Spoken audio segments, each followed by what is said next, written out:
Well, I wanted to dive into My Hero Academia because it was a healthy 5 seasons, 113 episodes long, and that would be a comfortable show to casually watch to bring me into the holidays, hopefully making an anime video like late November, early December.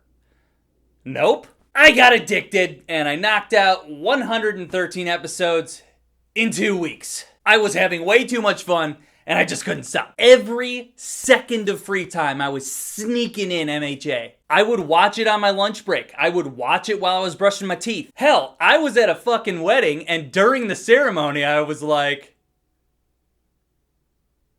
okay. And now that I'm like, all caught up, and I got no My Hero to watch, I'm starting to get withdrawals. Okay, I'm gonna have to just spoil a little bit from the first few episodes so we can just kick off the premise of this show, alright? This takes place in a world where, like, over 100 years ago, all of a sudden, people just got superpowers. And in this, they call these superpowers quirks. These superpowered folks with quirks, they grew to be like 80% of the population. So now, most of society is focused on superheroes defeating supervillains. This story is about a kid who's quirkless, doesn't have any powers. He dreams of becoming a superhero anyway, and he wants to go to hero school. Obviously, that's not possible because he doesn't have any powers. As he's starting to realize this and lose hope, something happens, and against all odds, he helps save somebody. And he shows bravery in a situation where no one else acted, including people with quirks. The greatest hero of all time, All Might, he was a witness to this act. And as the only super person that can transfer his power onto someone else, he decides this kid is going to be his successor. And this kid will receive the greatest power of all time.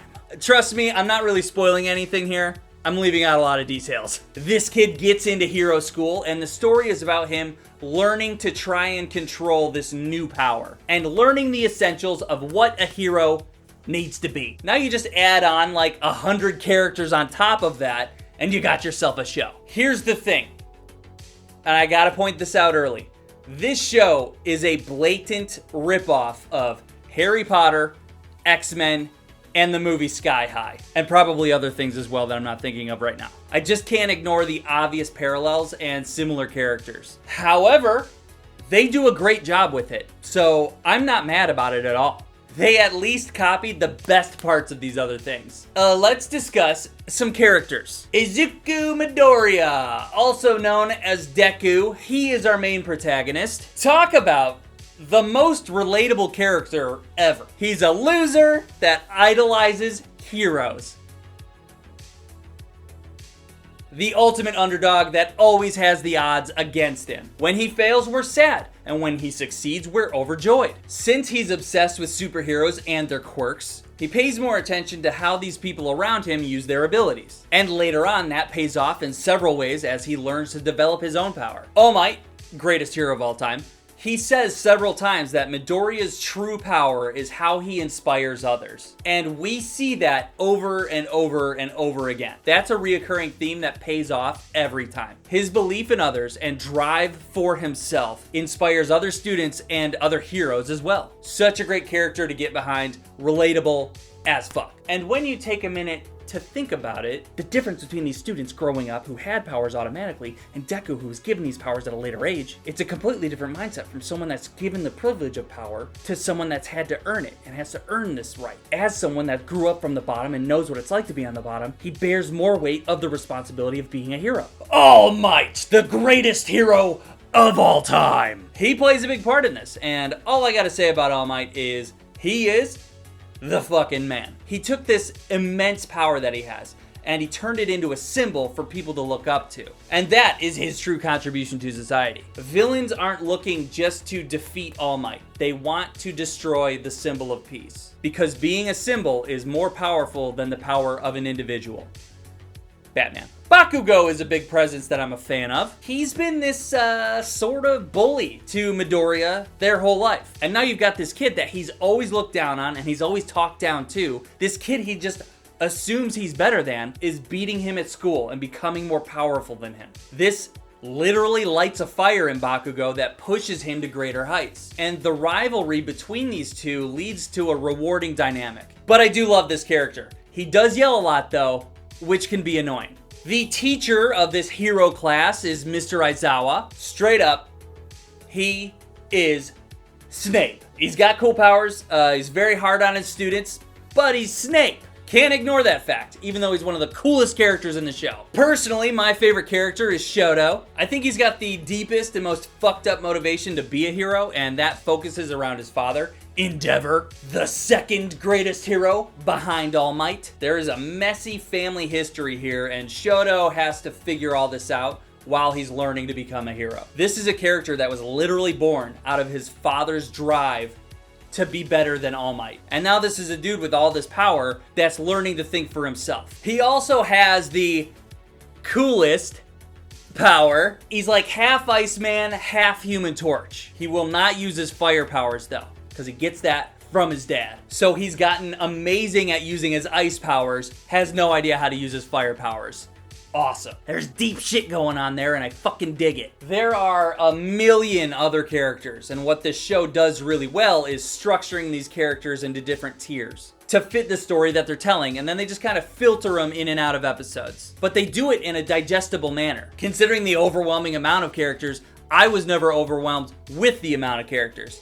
You know? Something they do that I just appreciate is whenever a character pops up on screen, they give us a little description of what their quirk is to help us remember, and it's very helpful. My Hero Academia is interesting. I recognize where they lift ideas and concepts from other properties, yet I still find myself cheering for these fuck yeah moments. I can't say that it makes my top 5 anime list because it's just not that original. What they do with these concepts is exactly what they should do. I just can't ignore that I've seen it before. That being said, this is one of the most bingeable shows I've ever seen, and it's a joyride from start to finish. It is a blast to watch. Absolute blast. If they're able to continue doing the amount that they've done in such a short amount of time, they should be able to squeeze 1,000 episodes out of this world. The first 5 seasons only takes place over like a year of time in this story. That's crazy, and if they play their cards right, they'll be able to keep this going for years, and I'll be here for it. Something that does set it apart is that there's so many characters with powers that anything goes. They have this one character that shoots tape out of his elbows, and somehow it's still cool. The head of their police force is basically a giant dog, and he says woof in between sentences.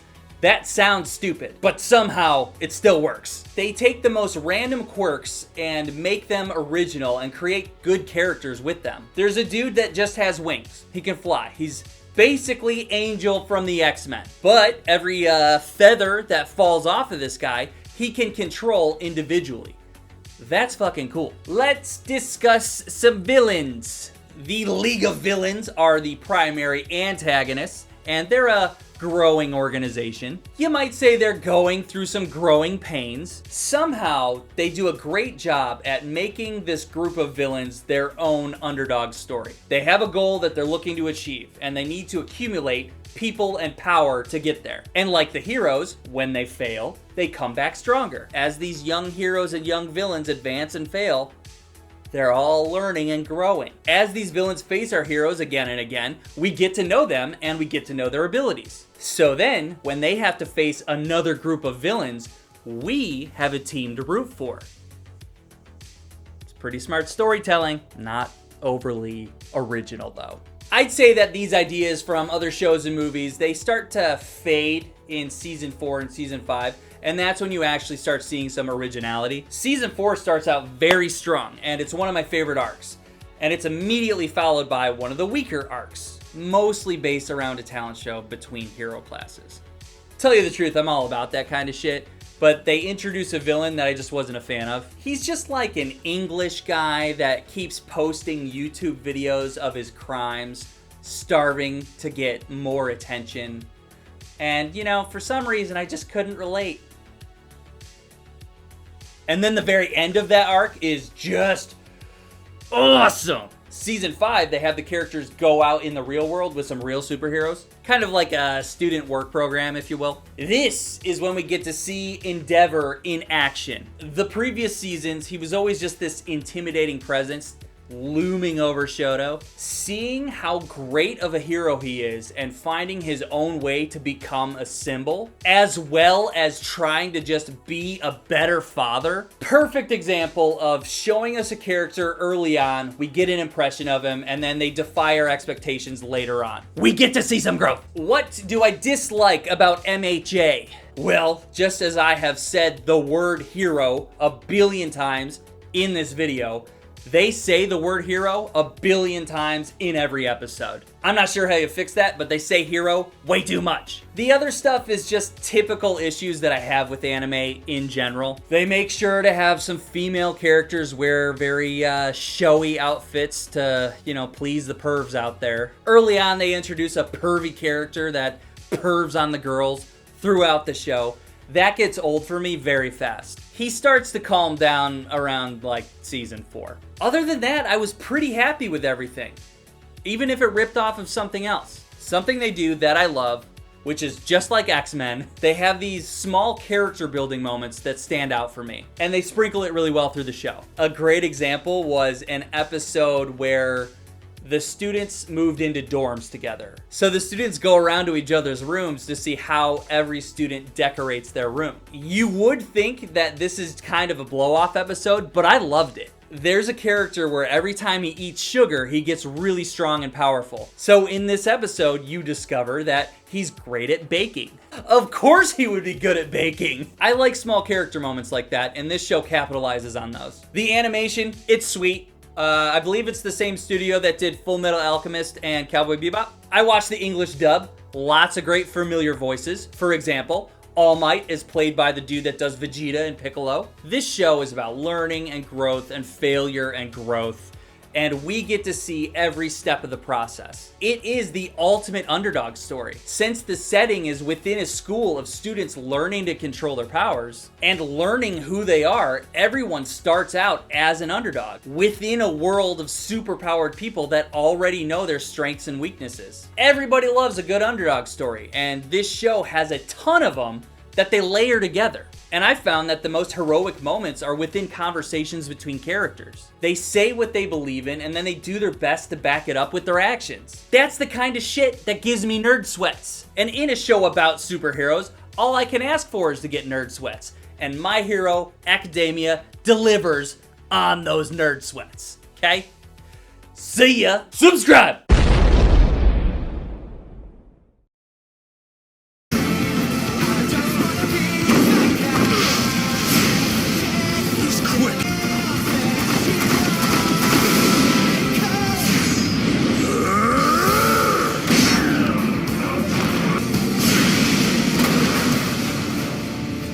You won't get away. Nerd sweats.